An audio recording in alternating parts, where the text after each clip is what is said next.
आपके मस्तिष्क में कहीं न कहीं उपलब्धि का बीज सोया है, जिसे अगर जगा दिया जाए और काम में लगा दिया जाए तो यह आपको उन ऊंचाइयों पर ले जाएगा जिन्हें हासिल करने की बात आपने सपने में भी नहीं सोची होगी।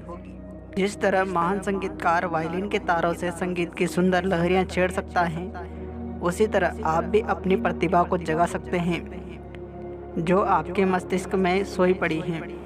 इसके माध्यम से आप अपने आप को ऊपर की तरफ ले जा सकते हैं और जिस लक्ष्य को प्राप्त करना चाहे उस लक्ष्य को प्राप्त कर सकते हैं। 40 साल की उम्र तक अब्राहम लिंकन ने जिस काम में हाथ डाला वे असफल रहे।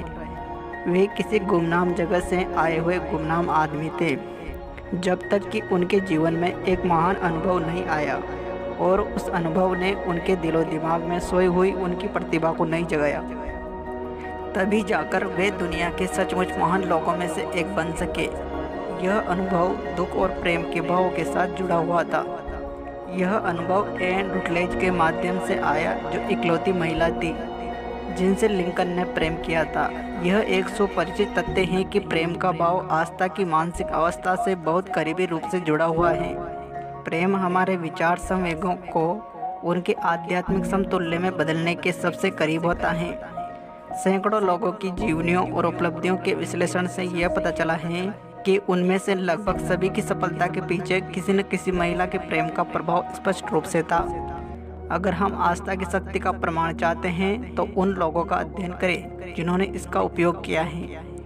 ईसाई धर्म का अर्थ है आस्था।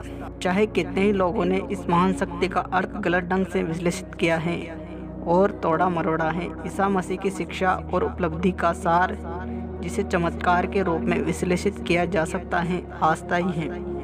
अगर चमत्कार जैसी कोई चीज़ होती है तो यह केवल उस मानसिक अवस्था के द्वारा हो सकती है जिसे आस्था कहा जाता है। अब हम उस आदमी के जीवन में आस्था की शक्ति देखें जिसे पूरी मानव सभ्यता बहुत अच्छी तरह से जानती है। उस आदमी का नाम है डॉक्टर भीमराव अंबेडकर। इस आदमी में आस्था की संभावनाओं का सबसे चमत्कारिक उदाहरण देखने को मिलेगा। अपने समय में डॉक्टर भीमराव अंबेडकर के पास जितनी शक्ति थी उतनी किसी जीवित व्यक्ति के पास नहीं थी, और इसके बावजूद उनके पास शक्ति के कोई पारंपरिक औजार नहीं थे, जैसे कि धन, युद्ध के जहाज, सिपाही या हथियार। उनके पास पैसा नहीं था, घर नहीं था, उनके पास एक सूट भी नहीं था, परंतु उनके पास शक्ति थी। उनके पास यह शक्ति कैसे आई?